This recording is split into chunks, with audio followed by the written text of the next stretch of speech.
Hi, everyone. Thank you for Hey, joining how you this doing? inaugural Juneteenth cinema celebration. That's very exciting. 2020 is the year it all came together. I'm Eliana Amir Yisrael. I am the founder of Sunshine Moxie, which to me is it's the film studio of the future. I'm joined here today with Amber Phillips, Sean Taylor, Cheo Hodari Coker, and then Tatiana King will be moderating this conversation where we are imagining freedom. I'm just here to introduce the conversation.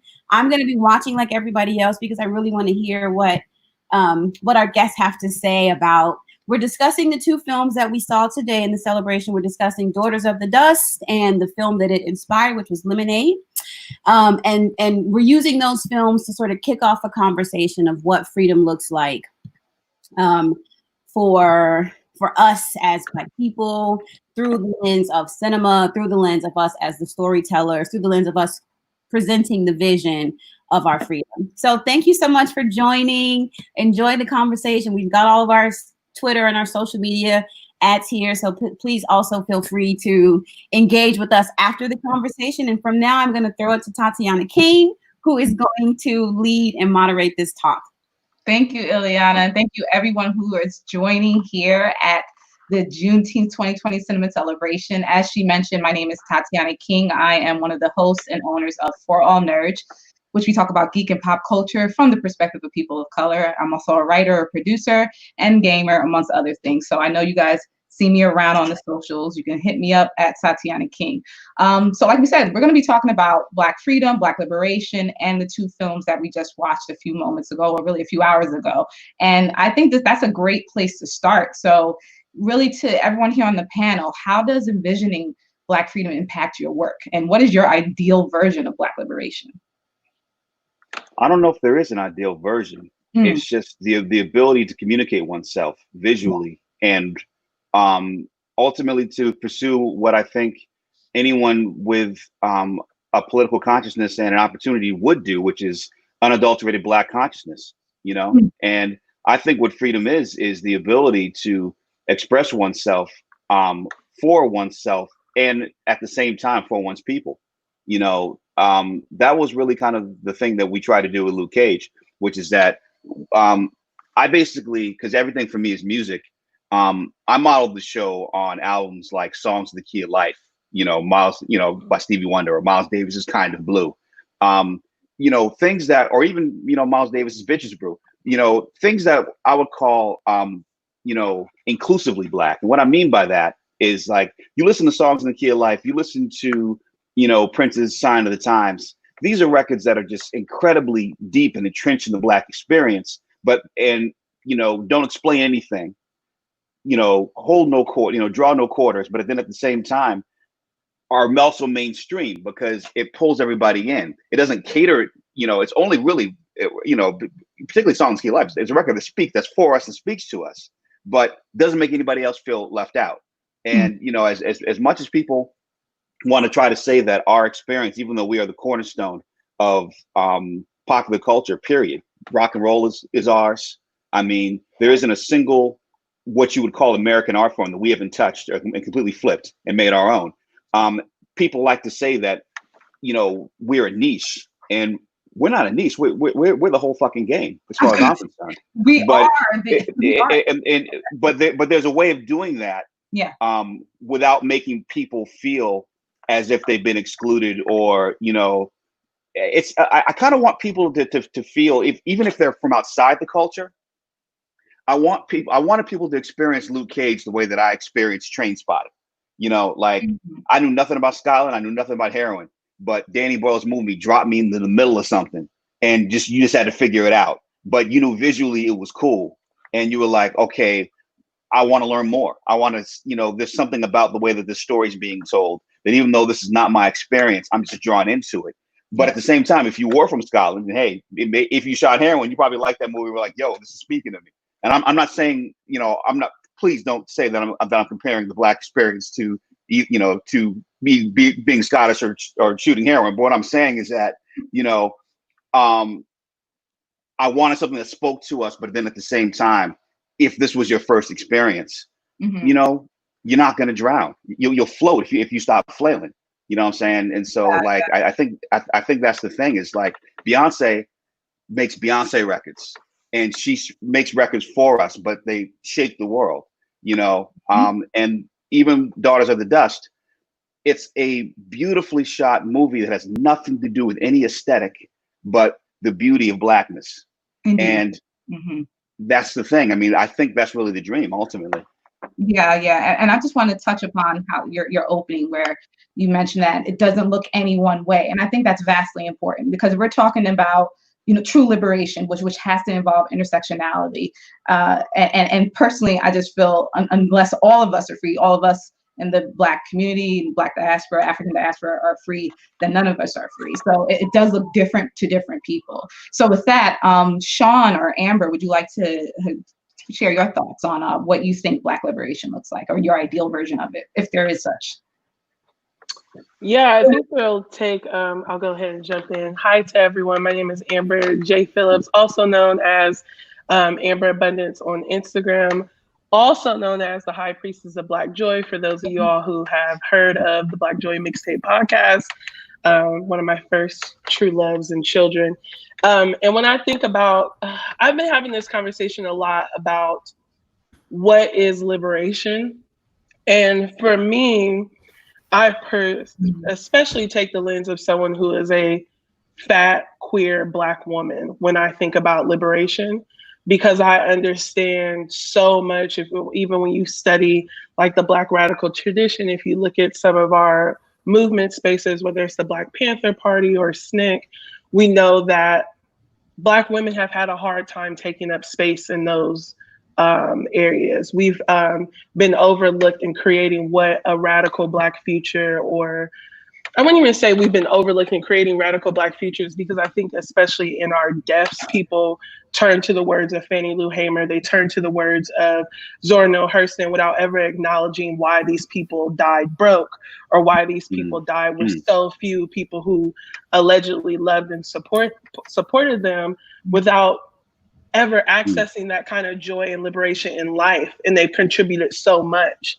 And I look to those women a lot because I feel like as we're having these conversations about what does this new world order look like, we have to have those same people actually being the architects of that vision. Not just the ones fighting, not just the ones writing policy, but the people who are literally returning to them to speak to their lived experiences, so that we don't make some of the same mistakes that we've made in the past about how we view Black women, cis and trans Black women, when it comes to what Black freedom looks like for Black people as a whole. Because if we don't fit in it, then, you know, what are we actually working towards? So I think about that a lot, especially as someone who is an artist and a writer and a cultural worker, is I look at how the voices that do take up space in times like this, like recently, you know, Dave Chappelle released his stand-up, which, you know, people are like, yes, but I think folks fail to realize whenever women are brought up in that stand-up, they're called cunts, or they're referred to in these very derogatory ways, even though, like, yes, the Black Republicans suck, but Dave Chappelle is also really close friends with Kanye West. That's an easy target, you know? Yeah. So I think about that a lot, about how it's passively acceptable to just talk about Black women any kind of way we want. Like, we really just do not include us in just even the care we deserve in moments like this. And it's been hard because I've been speaking about violence against Black women, and also proactively, how can we see Black womanhood as a source of pleasure, safety, and joy? Like, that's my reimagination work, because I know if it was left up to the dominant society, that narrative would not exist. We would not see Black women as a source of pleasure, safety, and joy, because the reality is a lot of times we aren't safe. There's not a lot of, there are times when there isn't a lot of pleasure. Our pleasure isn't of the concern of these massive movements, right? Until, again, we die or we're murdered, you know? So I've been thinking, not to bring it down, but it's a thing that's been on my mind a lot as someone who's trying to enter into this space that we're in, that's been the work of years of organizing, and trying to make sure that it doesn't feel like what it felt like before. Yes. From my perspective, which is just like a lot of erasure of the work of Black women, and what they have contributed to this time, especially Black women who look like me, you know. So yeah, I think, but to get to the point, what liberation looks like to me is like a lot of joy, a lot of pleasure, a lot of just leisure, ease. Like right now, I'm taking my little vacation in California, and just like being able to lay out in the sun in 90-degree weather is important to me, and it's valuable to me, and it's necessary to me. And I really want to paint that picture in everything that I do, particularly for Black folks, for Black women. If you can't see and I'm saying Black women because if you can't see your liberation in us, what's really going on, you know? Say that, yes. and I just want to add, Amber, never apologize for telling the truth. Don't worry about it. Never. Let me be very clear. If I apologize for that, I do not. There we go. Sean, what about yourself?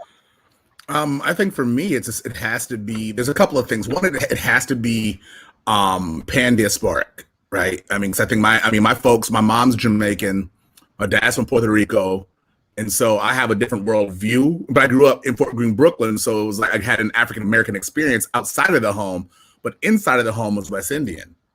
And so sometimes those things would come to conflict. You know, oh, your mom. You know, they'd be teasing my mom's accent. They'd be going in on me. You know.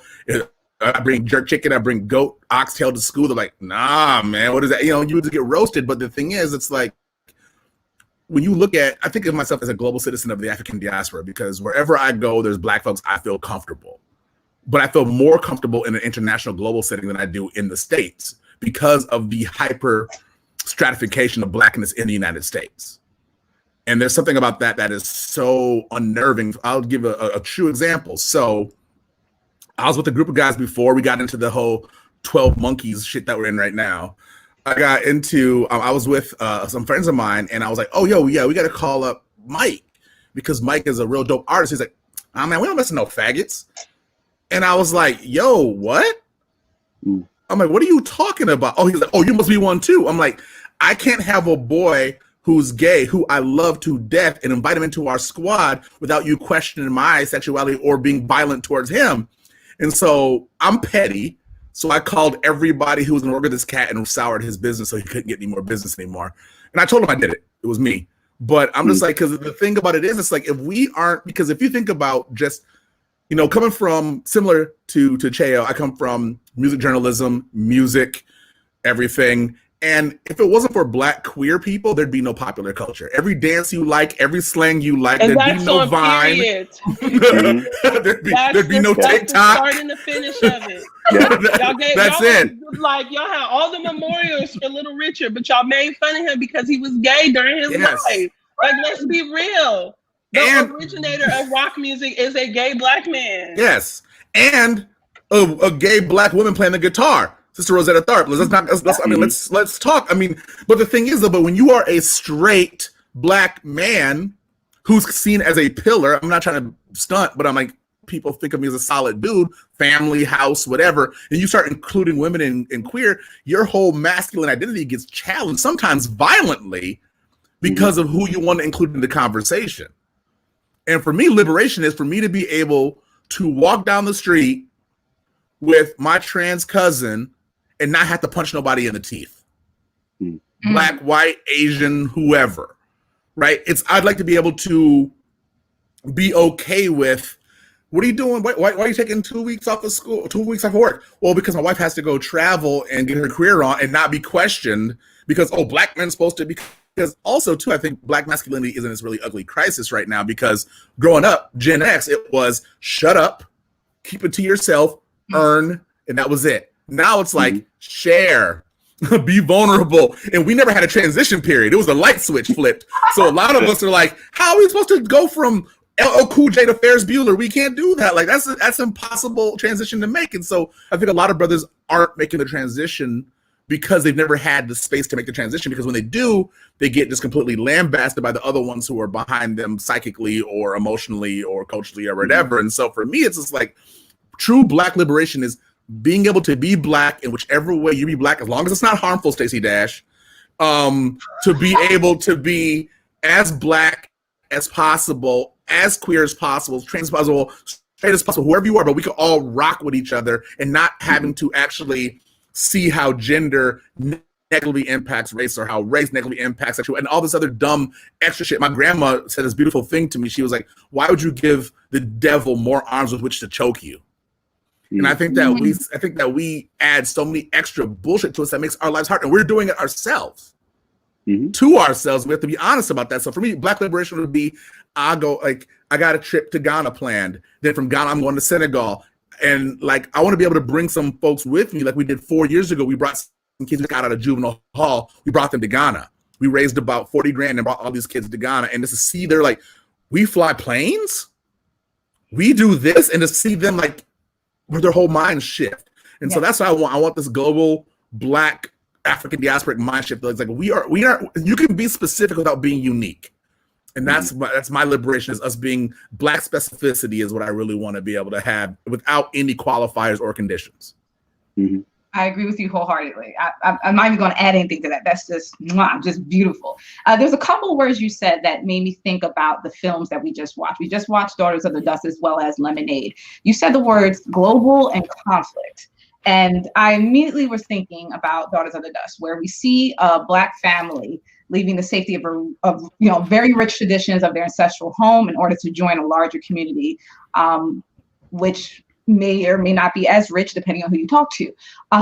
That being said, what place does Black tradition have in constructing our future? What place do our ancestral ties has into this greater world? Like I said, global and conflict. I'm gonna, if I can, I mean, just coming from a pretty long mental health background, there's so much trauma in a lot of what we call Black traditions. And we really need to address that first and parse out what's the healthy and what's the ones that are not healthy. I mean, corporal punishment isn't healthy, but every Black kid I know was like, oh, and we used to joke about it. I remember I had a book deal, which was going to be called Ass Whooping's Greatest Hits. And it was going to be about spanking stories. But I realized how detrimental and how violent that would be. And I actually turned the money down and turned the book down. And everybody's like, you dummy. But I was like, I can't perpetuate that. And so we have to figure out also, too, and I think that there's a lot of Black traditions, i.e. the Baptist church, that has done a lot of damage to Black people that we have to talk about as well. And so we got to figure out, are we going to reclaim the traditions from these shores, or are we going to try to recreate the traditions that were left on other shores? I mean, those are the type of ancestry that we really need to have to come into conflict with. I mean, that's the conflict, because we are a global people who are geospatially positioned in one locale, and we got to figure out how do we spread that out and connect, because there's a lot of beautiful things. Like a lot of people, like Beyonce just dropped that Juneteenth song, Black Parade, and she's Black Parade, and she's talking about she's down with some Satiriya stuff. And talking about her, I'm sorry, what did she say? She was not. She said she was Yemiya, and her sister Solange was maybe. Although I can't remember exactly. I just heard her for the one time yesterday.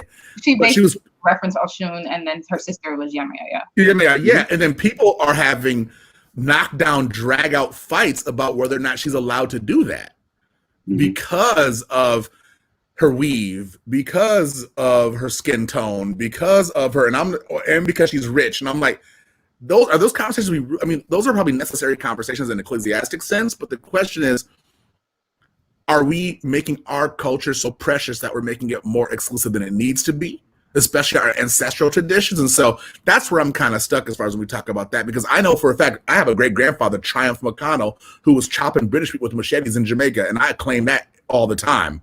I'm like, hell yeah, I'm going to fight against resistance. I'm going to resist against that. But remember, I saw your face. Your face turned a little bit when you were talking about Beyonce. I want to hear that thought. What was that thought?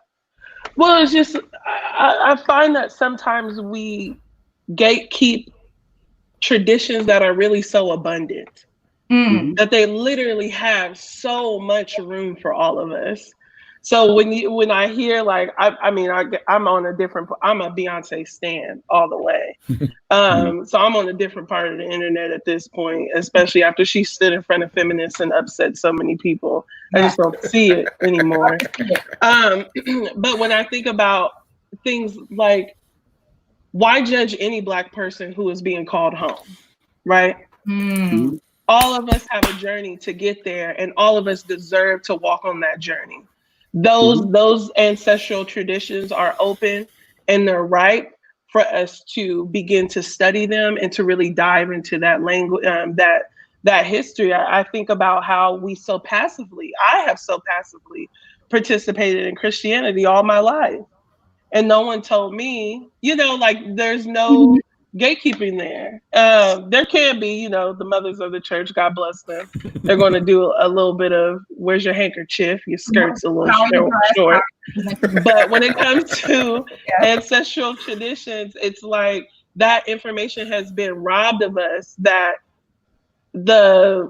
I think the spirit or the nerve to try and figure out what you have not had access to is worthy of celebration every single time for any person who decides to do it, regardless of income and all these other things. Like, that has to be taken into consideration, but that's on them to do as well. But when you were asking about what is the role of our past, I found that last year I spent the year with in a fellowship with the Annenberg Innovation Lab at USC, and we talked a lot about futurism and world building. And I have found that, especially now, I think this moment has caused me particular to pause, because we can do so much, like, what does the future look like? What do we do next? What do we do next? That really, you should turn and look backwards, because so many blueprints have been laid down for us. So much of what we already know is, or what we need to know to move forward, is already here. It's already been supplied to us. So I often think about that. And the reality is, I know a lot of people are like, oh, this is a completely new energy, these uprisings. But this particular work is that was 7 years ago when it first started. So, and that's not even including like Jenna 6. I'm literally just starting at the George Zimmerman verdict. So I think it's all very interesting. I know I can only speak for myself. I'm trying to use I statements more these days, because I think we give a lot of prescriptions, or we position ourselves as people who know something. Whereas I want to let people in more into my process of how I got to know something. And how I'm approaching this time is to literally look backwards, look at my family, look at how I think as soon as we went into lockdowns across the country, the biggest thing that I learned the reason why I'm surviving in this moment where you can only go grocery shopping once a month and do all these things, because that was my life as a kid with few resources, right? Like, a lot of this knowledge I picked up as a poor kid growing up in Columbus, Ohio, right? Of, you gonna know how to make a meal that will last you a couple days if you need to. Yeah. So I think there's something so beautiful.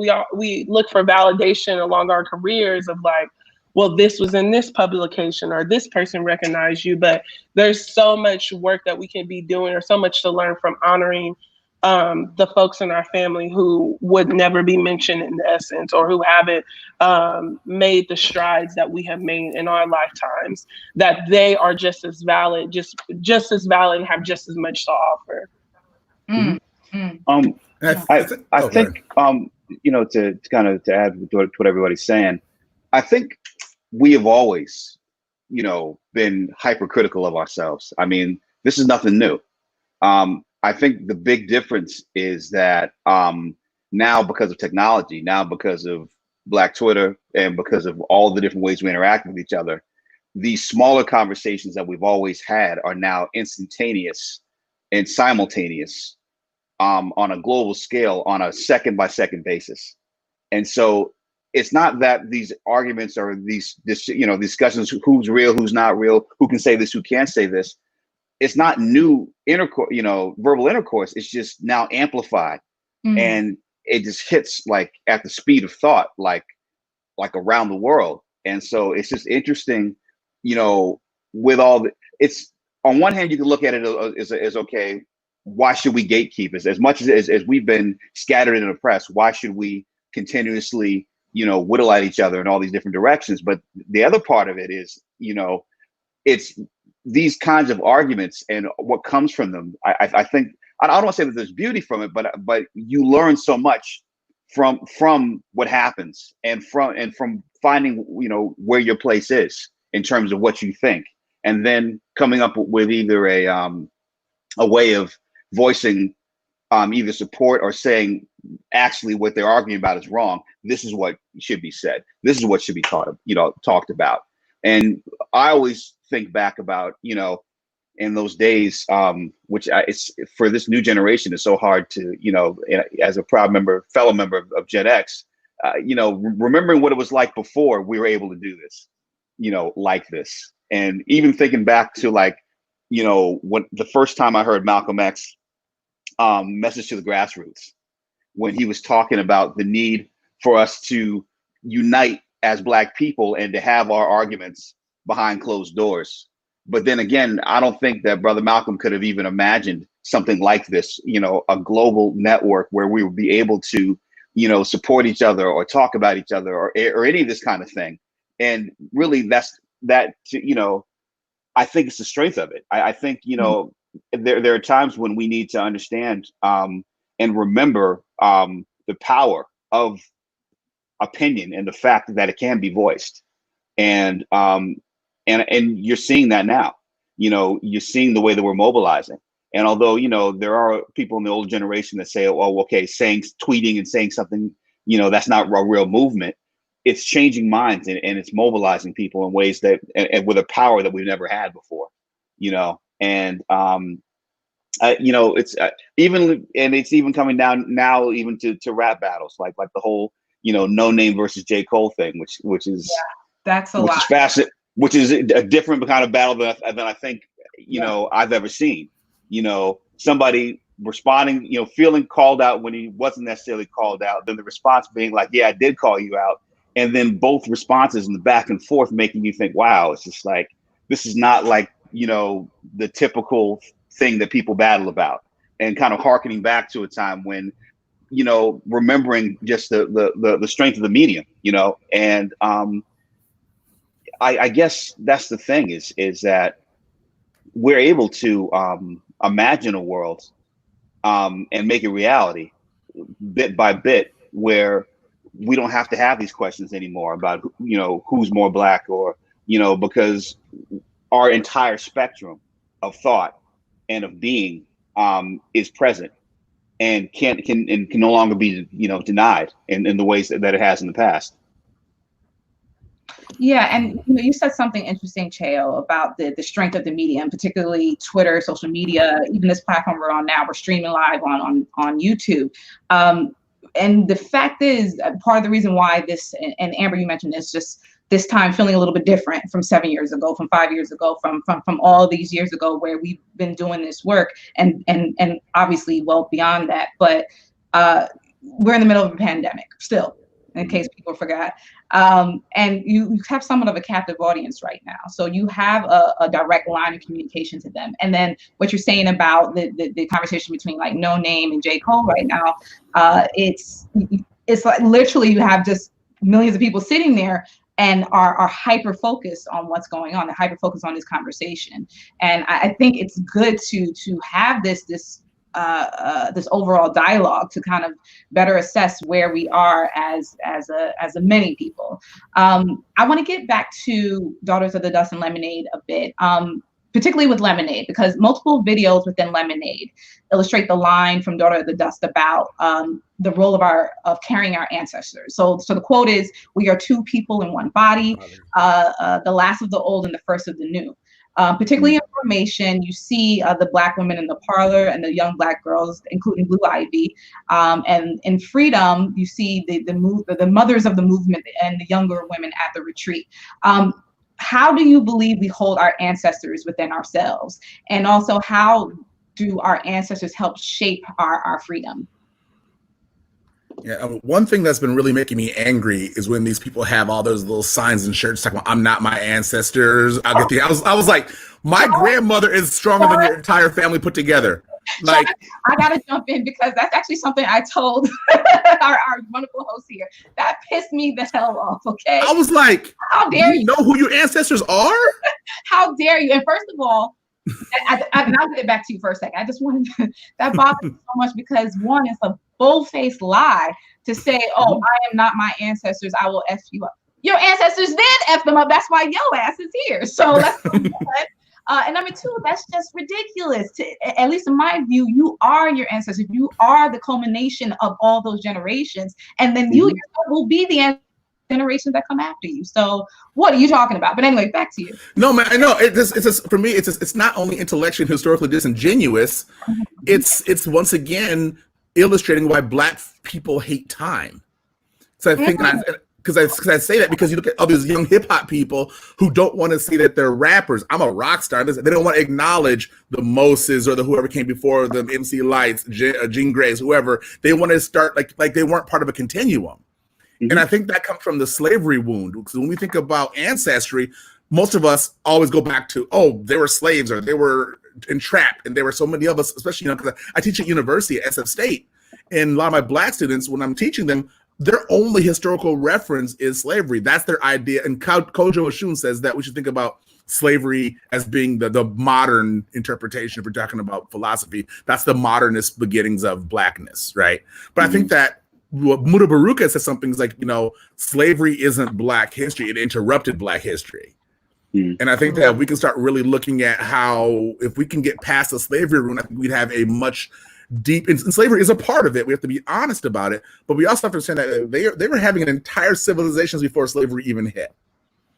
And now with beautiful archivists and people who collect oral histories and things, we have better access now to who our ancestors were than our parents did or our grandparents did. We have better access to that now. So there's really no excuse, because I think that Black folks, I'll say Western hemispheric Black folks, we need to really repair our relationship with time. Because I think the temporal wound of slavery it's a trauma, a collective trauma. And trauma does one of two things. It either brings the past to you or brings you to the past. And so on some type of elasticity. And so we have to really understand that, like, we need some type of giant cleansing ritual to clear that wound out, so we can hold the pain, acknowledge the pain, but still understand that would not be defined by that pain. Because I know I got lucky. I met my great grandfather. He was 112 in 1974. I was 2 years old. And he was a guy who escaped and was out. I mean, like that was part of my history that was there. I got to just touch this man before he passed away and really kind of like, wow, that's who I am. Like that's I come from this, and then my auntie did a family tree, and you kind of see who's what and how and where. And I'm thinking, like, every single one of those people on this family tree has a story I don't know. And if we start, we got to get right with time. We got to get right with our narrative. Because I think that what happens with Black folks is we are the world's greatest storytellers, but we're also the world's greatest people of letting our stories go. And having our stories stolen from us. And so we have to find a way to be able to make our narratives, not as somebody saying exclusive, but readily available and not diluted for all of us, because that's the only way we're going to understand that our ancestors are here right now. It's not a linear time like in the Western bullshit sense. We are circular and cyclic and holographic time all at once. And that's where we have to start understanding how to train people to live in. I think that will give us a much closer relationship with our ancestors. Well,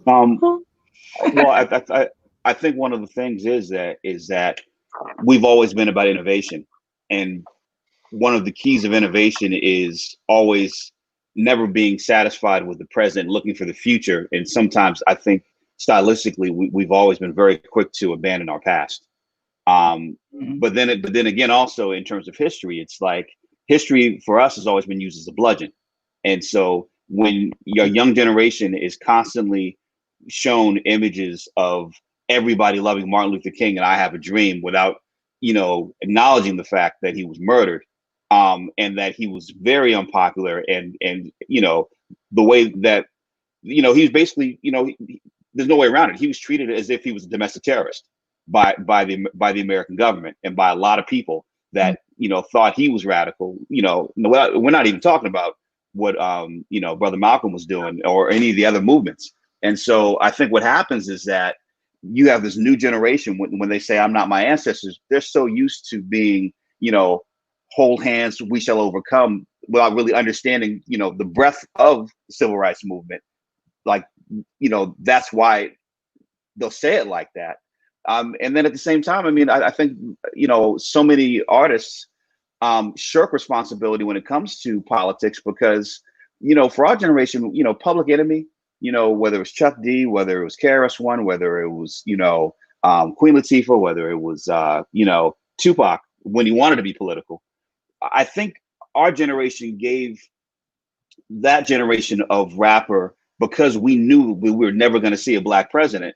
I think we gave them the importance of, being leaders, when at the same time that they were having messages, they also didn't necessarily, I think in some ways they either shirked the responsibility, or there were times when they would kind of buck back and forth.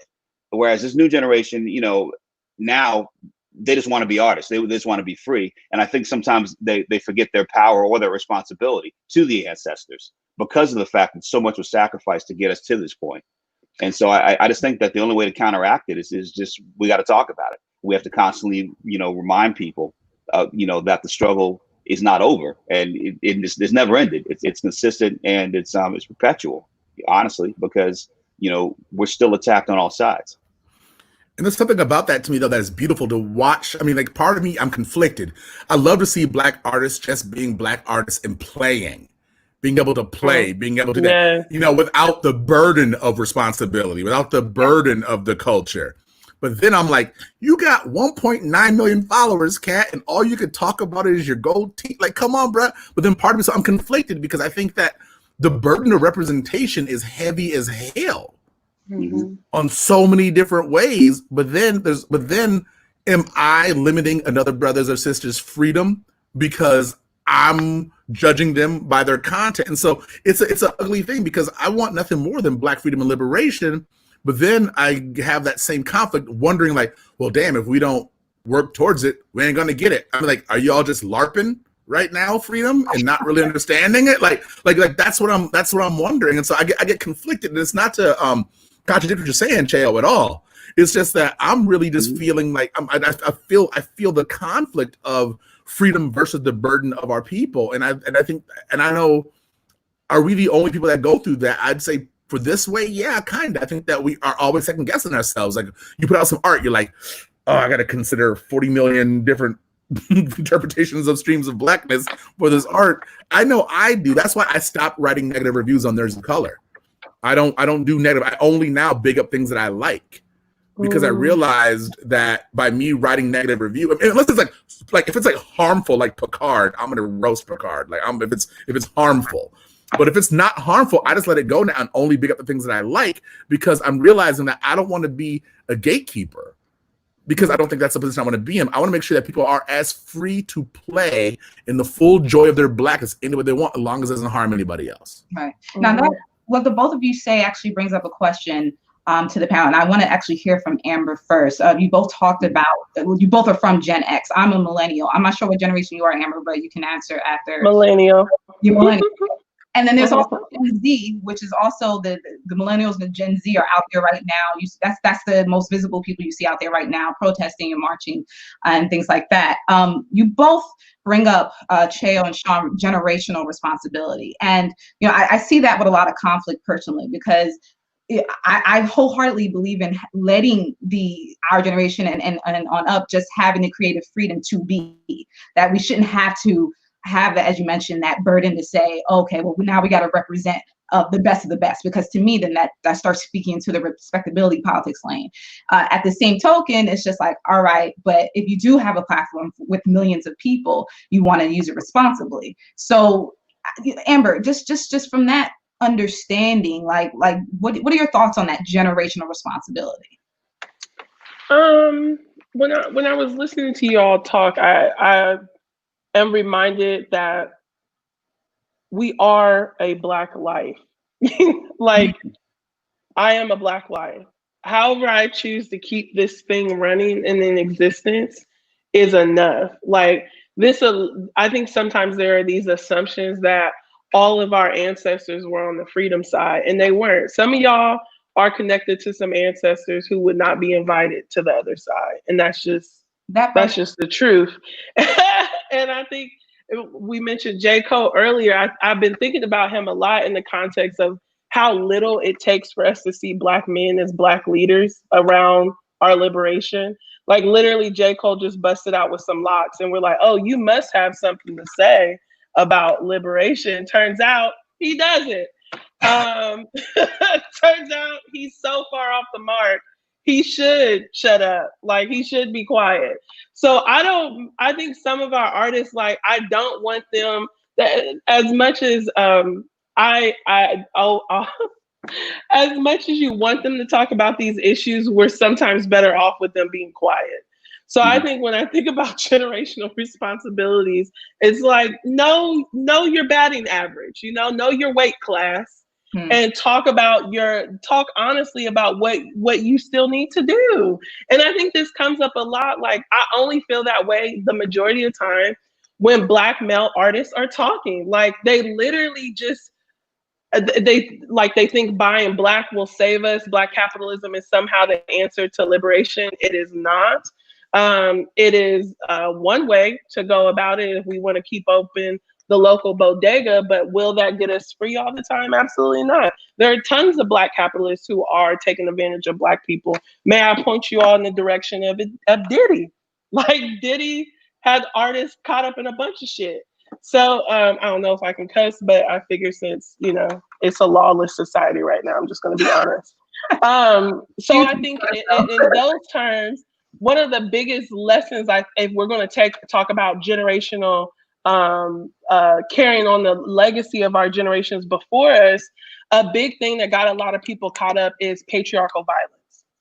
It is what harmed the Black Panther Party. Like, literally the same people who were speaking about truth and liberation were also raping and molesting Black girls and children. So I think that I guess I'm going kind of away from your question, but I just want to encourage people to not stop at a racial justice analysis, that they have to include gender, or else we are going to repeat the same thing that we have been that we have been victims of, right? Like, even if you take all Black spaces, there is still an opportunity for oppression. And that's because I think a lot of our Black leaders or Black, like when we look at some of the artists, I mean, and if you dig into like Kendrick Lamar's lyrics, it's there. The lack of understanding around how patriarchy works in Black communities is just, you can get very far without ever having to acknowledge that type of violence. And that's the thing that I'm like, that should be the next 10 years.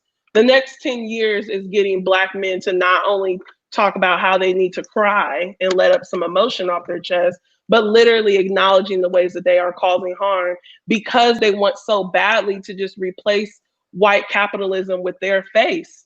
They think they can manage it better. And like, capitalism is a dirty thing. Like, there's no, even if you put a Black person ahead of this thing, we saw that with Barack Obama. Like, the structures, the whole thing needs to just shift. It needs to be undone. And I think that reckoning, I'm hoping, is, I also love hip hop. I love hip hop documentaries, especially. I hope that reckoning is coming with hip hop.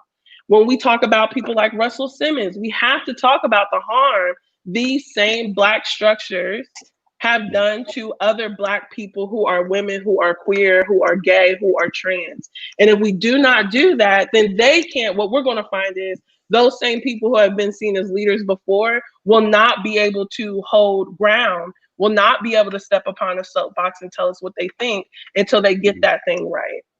Right. Indeed. Wow. I love you, Amber. I just want to say that. I don't know. Thank you. I love you back.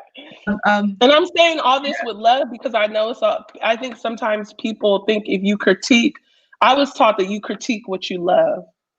I'm not waging this war because I hate these folks. I'm not waging this war because I hate hip hop. I want it to be better because this is where my community is. Yes. I'm tired of trying to speak to the consciousness of white folks.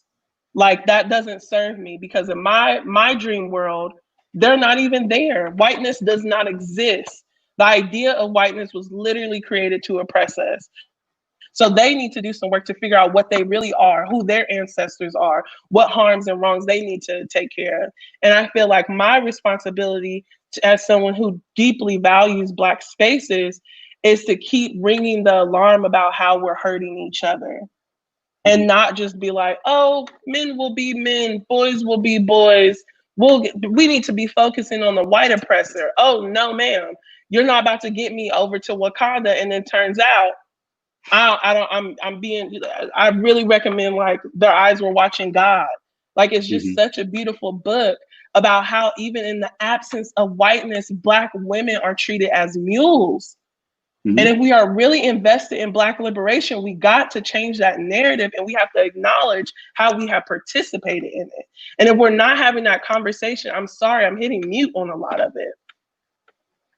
And so that's absolutely what they right, and it actually makes a lot of sense. All of you have talked a great deal about community and creativity and how to express that creativity for the community, depending on numerous perspectives. And both Daughters of the Dust and in the Lemonade overall film, obviously you see the influence of Daughters of the Dust all throughout Lemonade. We had mention of the Women in the Parlor earlier, Mothers of the Movement, Ocean, the whole 9 yards. How would you say how either Daughters of the Dust or Lemonade have influenced your own work or your own views on critique? I think sorry. Just to jump in with Lemonade. Yeah. Lemonade has really taught me, because I think we all know Beyonce is a superstar, right? Like, just especially around that time when Lemonade dropped, she could drop something like, literally, she's not bullshit when she says the whole world stopped. Lemonade was so undervalued. Like, it was completely undervalued because that was right before Self-Titled. That whole visual, there were no white people in it. Like, she repainted the South as Black. She centered women. She centered her actual story. And to me, the way that has influenced, it has just influenced it as much as it was like undersung in places where we shouldn't care that much, but it is valuable, like the Grammys. So many artists are literally going back to that imagery for their work to this day, right? Like, and even that body of work was based on daughters, right? And that was unsung because it was created and made by a Black woman. It wasn't like she got to do a bunch of movies afterwards, like a Steven Spielberg, right? So when I think about that, my hope, but also I recognize that sometimes you just have to create the work that you know you need to create for yourself, regardless of if anybody is ready for it or not.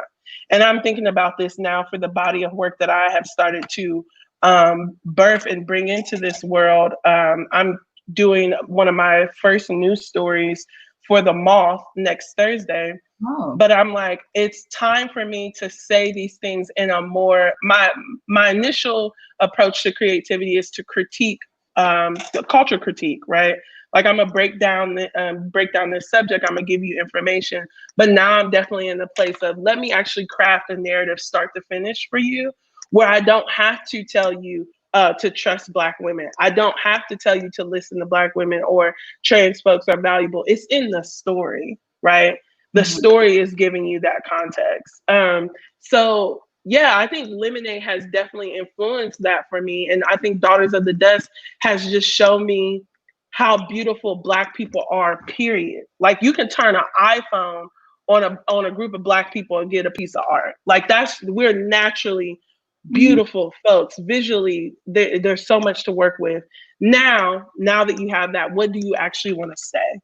Beyond aesthetics, beyond those things, what is the narrative that you want to drive forward? And I think that's what Beyonce has shown me. That's what, because so much of, even her sister's work has pulled from Black feminist texts, Black feminist theory that a lot of us have been introduced to maybe through college or what have you. And she's making some of that stuff mainstream, which I think is critical.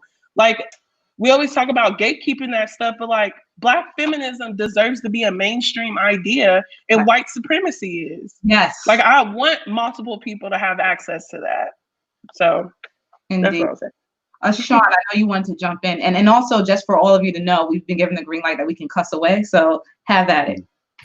No, I mean, for me, I think I loved Lemonade. I mean, I begged off from watching it when it first came out. I'm like, because that's not my space. I was like, I let my cousins, my wife watch it. And then I was like, no, I want to watch it too. And I watched it maybe 6 or 7 times in a row. But then when Candace Benbow did the Lemonade syllabus, I was like, that's what art, I mean, that was more important to me, I think, than the visual, because, being a colorblind dude doesn't really help either.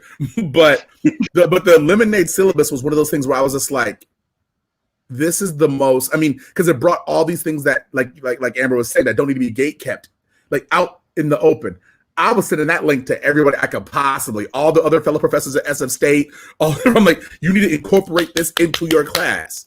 Like, you need to teach Lemonade in your class, especially if you are history professor, arts professor, gender studies professor, ethnic studies professor. And, and I try not to think things in terms of scholarship all the time, or high level scholarship all the time, because it can alienate a lot of people who don't have access to that.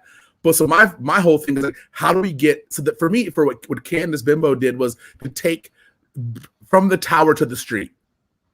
And for me, that was one of them. And then I know that Tara Betts did a Luke Cage syllabus for Luke Cage. And so I think that if more Black art, if we had the list of citations for the creation of Black art and being able to disseminate those citations, I think that we can get, as Amber saying, get those conversations more mainstream than we have. And for me now, I'm doing this pretty big project now on not Black humor, but Black whimsy. Starting from De La Soul, starting from 3 Feet High and Rising and moving forward. Wow. And so it's a pretty big project.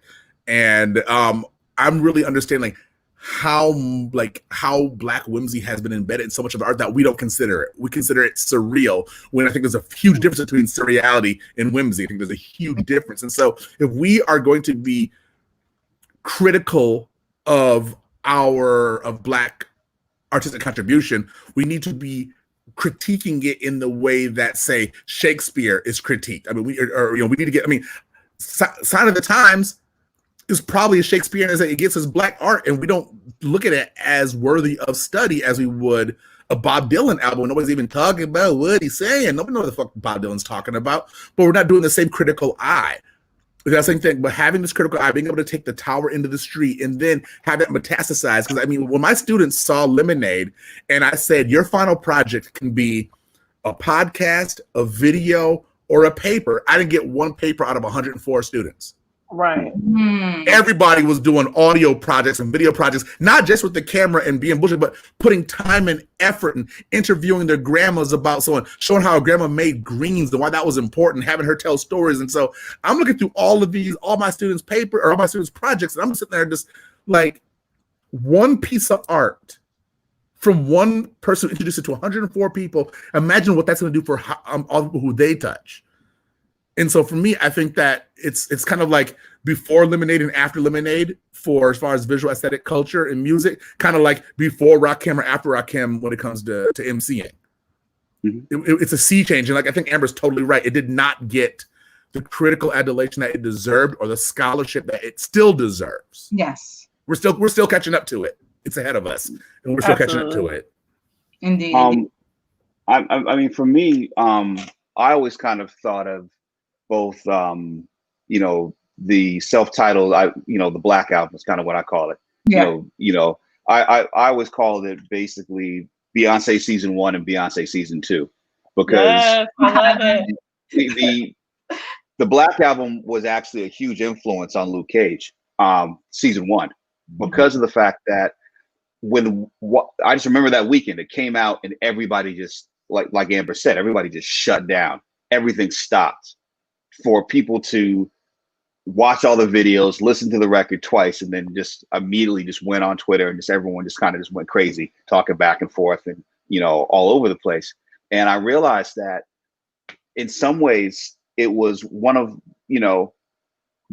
I kind of consider it the first binge, just in terms of the first universal Black binge, just in terms of everybody just sitting through something and just like watching everything at once.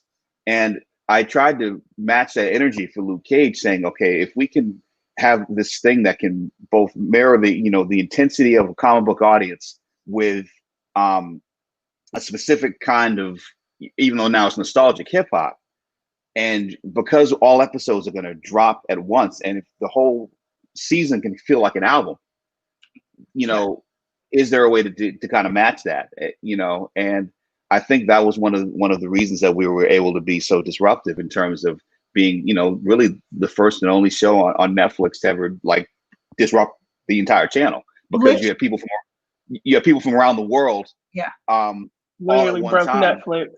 You know, breaking into it. You know what I'm saying? And so it's like, and I think Lemonade was an even further departure. And so the lesson for me was just like, you know, sometimes there are going to be times when, you know, you can't be afraid to just listen to what's pulling you from inside, and you can't live your life. You can't live artistically by committee.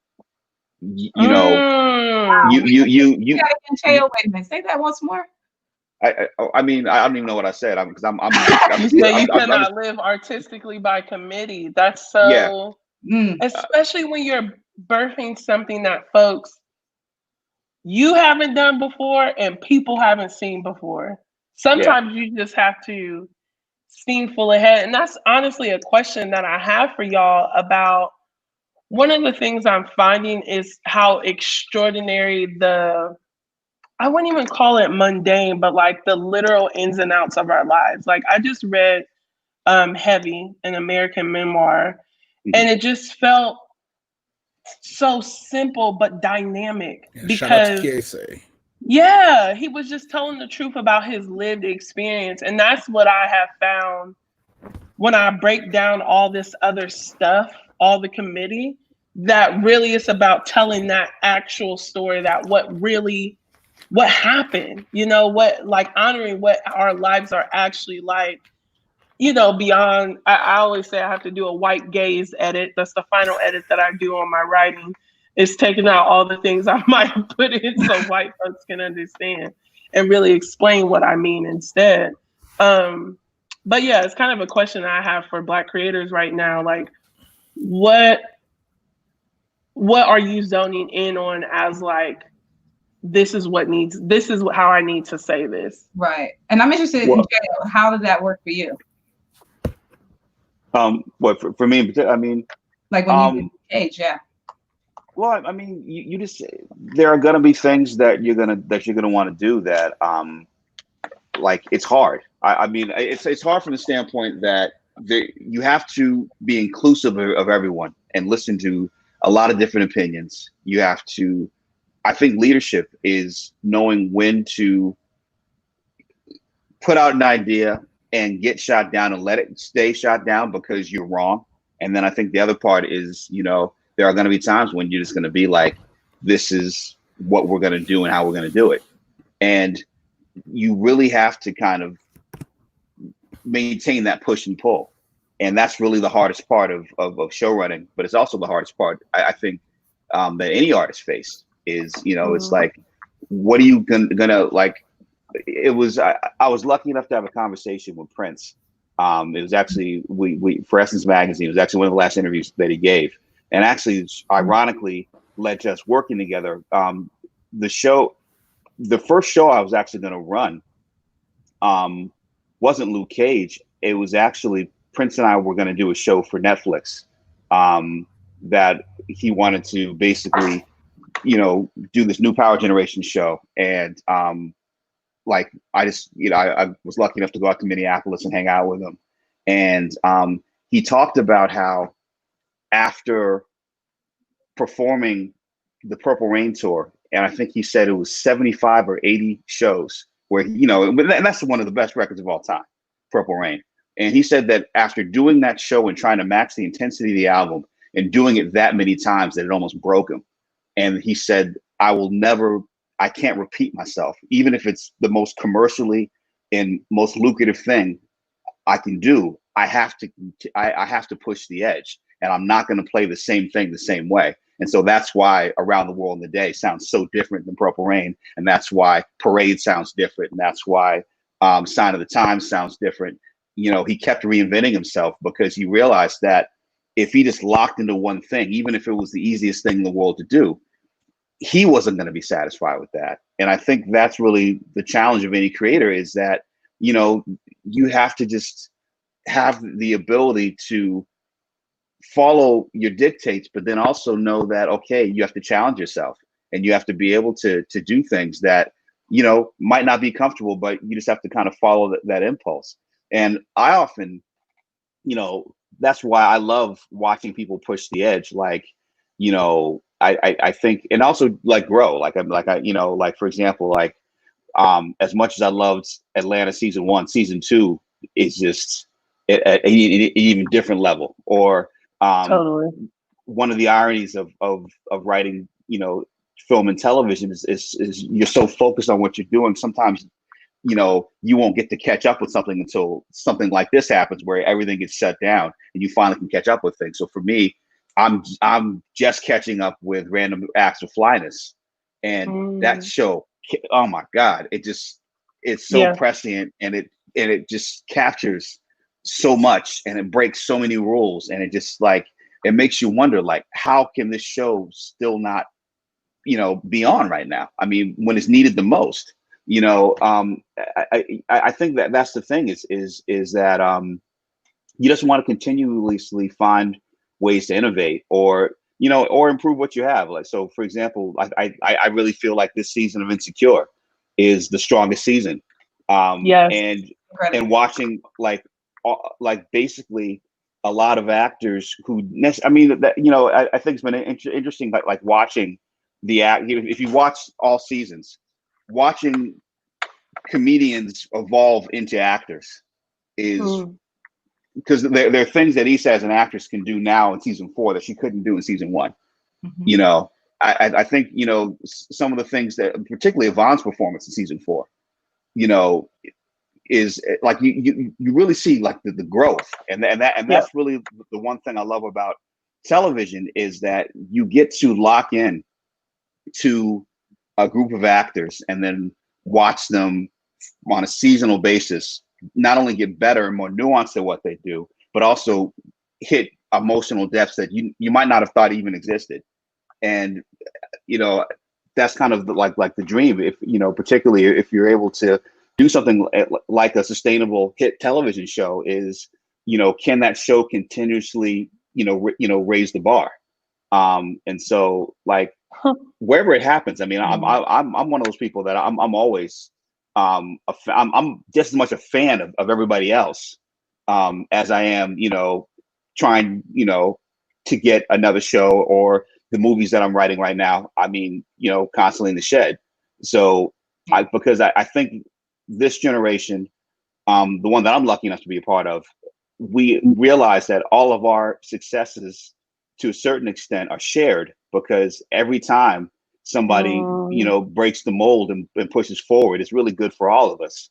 And like, I think that's really the different spirit, you know, that I've seen compared to generations previous, where it was more like Highlander and there could only be one.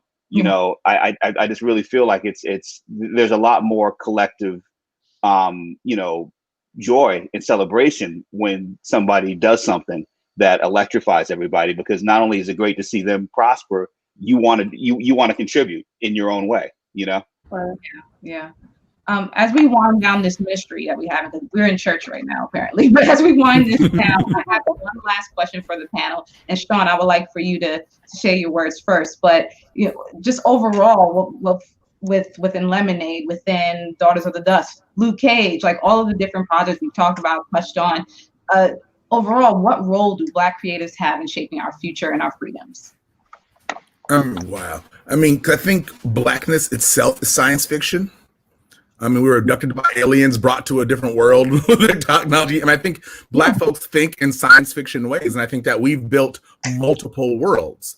I mean, we've thought about environment. We thought about modes of exchange that weren't linked to capitalism. We thought about what does art look like. We thought about what security looks like for our neighborhoods with the Black Panther Party and their plans and the feeding people. I mean, schools have breakfast programs because of the Black Panthers. I mean, like, these are the types of things. I mean, we have always been innovative. The only thing that I wish that I wish our innovation could come from a place of not reaction, because we innovate because we have to react, because we have to protect ourselves. it would be so beautiful if we can get to a place of pure creativity without having to be in some type of defense mode. So I think because Black creatives have, I mean, everywhere you look, it's Black creativity. And I look at people's clothes, I'm like, if we didn't exist, y'all be having your pants up to here, river dancing your asses off. Khaki, you know, I mean, like everything you look at that Black creators have done, whether it's, I mean, and I don't think of Black creators like who are in our space, who are actually in a media space. I'm thinking of Pookie and Ray Ray down the street who snap on each other and you laugh for hours and hours because their roasts are so hilarious. I'm talking about the girl who couldn't afford a prom dress, and so she made her own and went there and stunted on everybody at prom. I mean, we have always been a DIY people, and now the barriers to entry are non-existent because we have this phone right here. I can shoot a movie on it today. Yeah. Or create a podcast on it today and distribute it from my pocket. Get it out. Yeah. Get it out today. And so for me, I think what the only caveat I'll have is I think the internet moves too fast. Mm-hmm. And we miss out on some dope shit, as Cheo was saying. It goes so quick, and next thing you know, we're on to something else already. I didn't get a chance to vibe off this now. I think that once again, if we start having a healthy relationship with temporality, I think Black creators, because like Black creators are going to get us out of this mess. We already see what's happening with Black Lives Matter movement. We already seen that. We're already seeing what Tawana Burke did with Me Too. Black folks are always leading the charge either aesthetically or equitably, or in terms of equity and equality. And so I think our role really is to consider that all of this shit is Legos and it's ours to build with. Mm-hmm. I mean, but Black creativity cannot be stopped by any ways, shapes, or means, period. Because the thing is that the way that we thrive is that whatever we're given, and this is from slavery, you know, we have a rhythm that we carry, you know, from West Africa. And that rhythmic approach, even as it survived Middle Passage, influences everything that we do.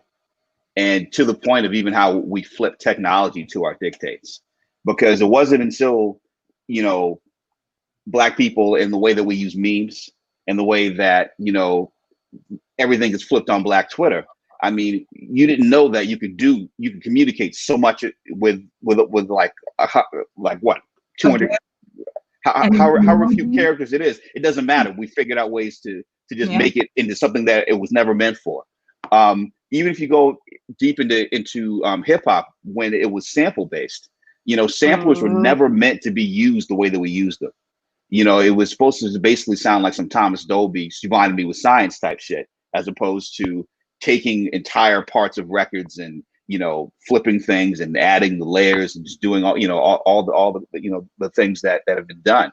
And then even if you want to just really look right now, just like specifically through the window of like what Sean was talking about with the iPhone and film, the camera on the iPhone 11 is so powerful. Like, you know, there is no reason for anybody to wait in terms of financing.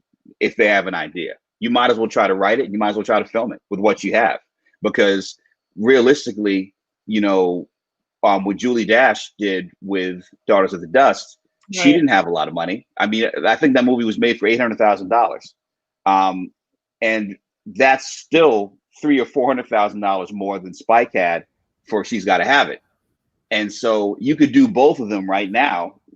Like, I'm not saying that what I'm saying is, like, if you think about your shots, if you think about your locations, I mean, you know, of course, the famous story is, you know, Robert Rodriguez making El Mariachi for $7,000. Of course, it costs a lot more in post, but now post-production, in terms of being able to rent stuff, I mean, it doesn't take the amount of money that it used to do things and put them out. I mean, you know, Matthew Cherry, who just won an Oscar for, for Hair Love, one of the ways he got to start directing was, you know, the feature that he shot on an iPhone. And so I guess what I'm saying is that if you have the means, if you have the passion, stop asking for permission. Because I find that often when I'm talking to or I'm approached by people that aspire to write or become writers or become directors, you know, you always kind of get the how did you do it? How did you come up? You know, the kinds of questions that I always try to answer because, you know, I was lucky enough to have people in my life that encouraged me when I asked them questions, whether I wanted to be a journalist or whether I wanted to, you know, to do what I'm doing now. But the thing is, you know, rather than pitch an idea, like just see if you can make it. Or even if it's the smallest version of it, because I think that if you continuously ask for permission, when you get your shot, you're going to be so timid, you're not going to take chances, and that could ruin that shot. Yeah. And I'm not saying you got to be rude. I'm not saying that you have to be, you know, so self-deluded that you can't be criticized. But I think what you do need to do is understand that, you know, if you feel passionate, your voice is important. If your voice is important, you know, you have to try to see if you can be heard. And you're going to constantly have things going against you. And that doesn't stop once you quote unquote made it. But it does give you the fortitude, you know, to keep going. And I think that that's really the thing is that no matter what, you just have to keep going. If that's really what your passion is, you'll find out whether it really is, you know? Yes. Yeah, yes, absolutely. And I think for me, most importantly, I want to also add on to the last part you said, Cheo. Besides criticism, you're also going to find support.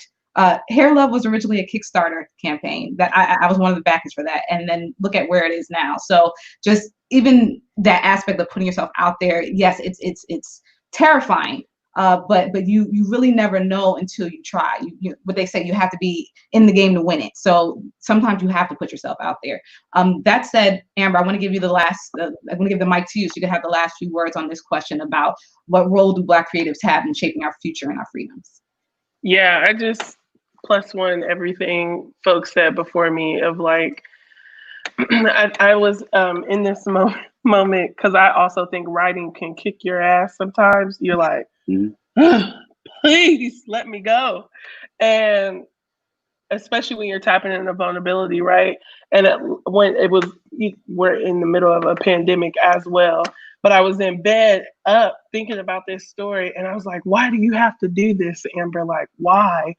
And I'm like, this is so difficult. And I woke up in the morning, I was like, it's because it's what you want to do. It's important to you. It's who else would tell this story? Who else would memorialize these Black women who have your aunts, your grannies, who else will know if you don't say it? You talk a lot about, I think about how I want to see myself more in culture, and I can't wait hoping somebody will do it, you know? So I think that is the role of the creatives. I think that is what I've zoned in on. My role is to manifest, imagine, write into existence the things that I've always wished I've wanted to see. And I'm definitely, that's not an original thought that came from me. Toni Morrison said that about when she started to write The Bluest Eye. I wrote the book that I wanted to read. And I think right now I'm in a space where I'm writing the stories that I would love to tell. I would love to tell them to my niece, Hannah, who is 7, and my nephew, Miles, who is just a couple of months old. So I think the role of the creative right now is to get very clear about who you are and be okay with how that will shift and change and transform, but leaving those nuggets, planting those seeds for yourself that you'll be able to see one day. I think that's really important. And again, I'll pull from Lorraine Hansberry, who's one of my favorite writers, who says fiction demands the truth. It requires it.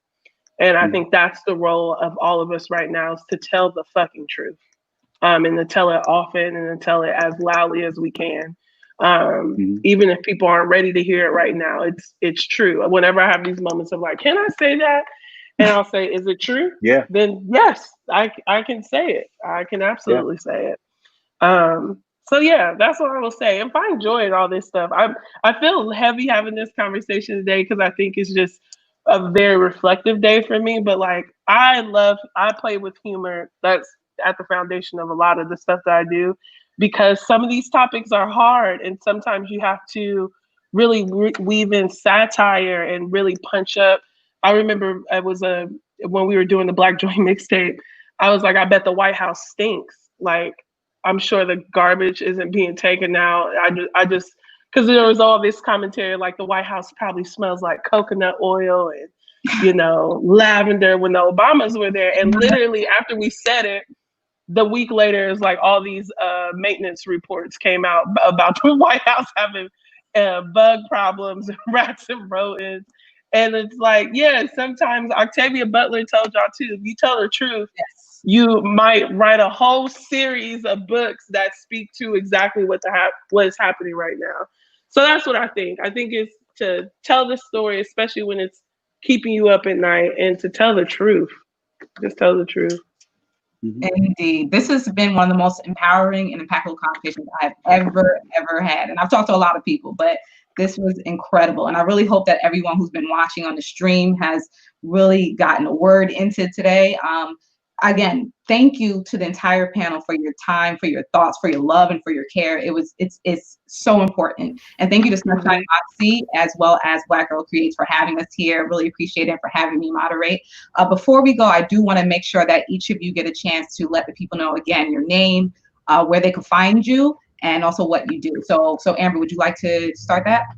Yes. So my name is Amber Phillips. You can find me. I spend a lot of my time on Instagram. So at Amber Abundance on Instagram. On Twitter is Amber_Abundance. Okay. And you are more than welcome to visit my website, which is also called AmberAbundance.com.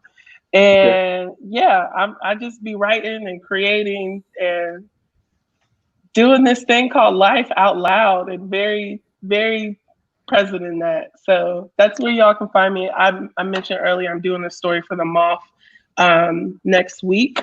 So if you want to visit themoth.com to get tickets to that, it's going to be all Black storytellers. I'm really excited about it. So, dope. Yay.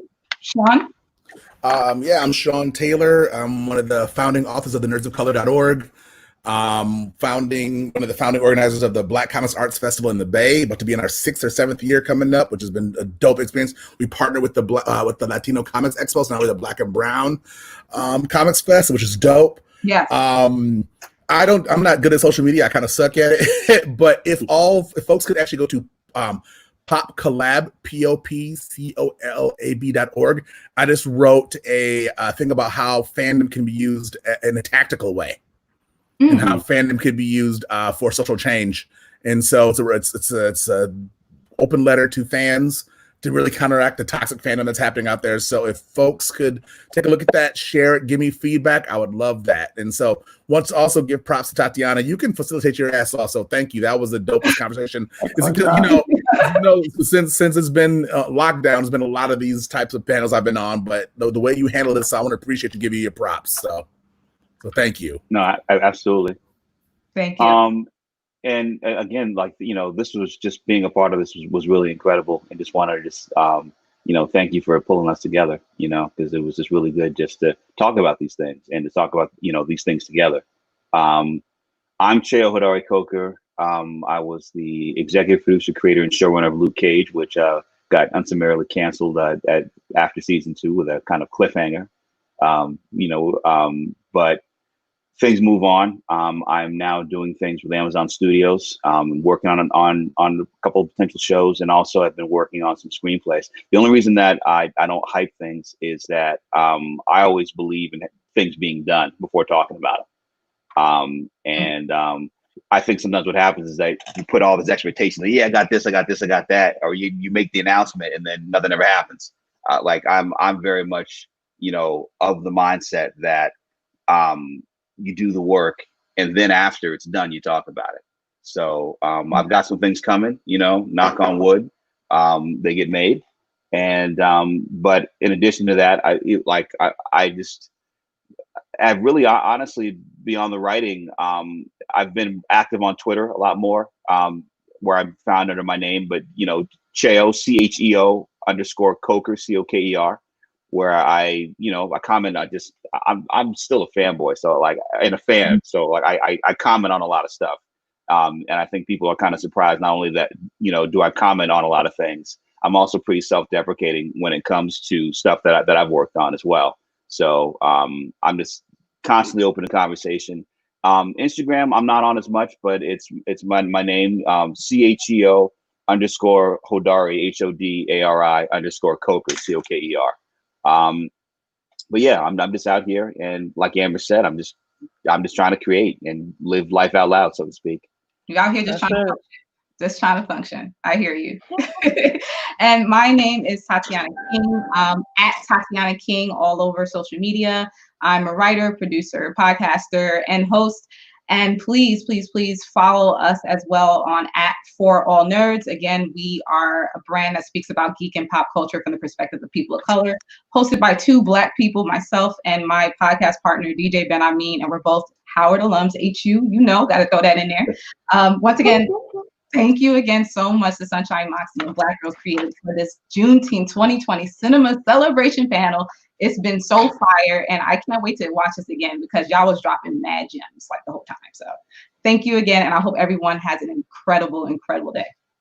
No, thank you. Bye. Thank y'all.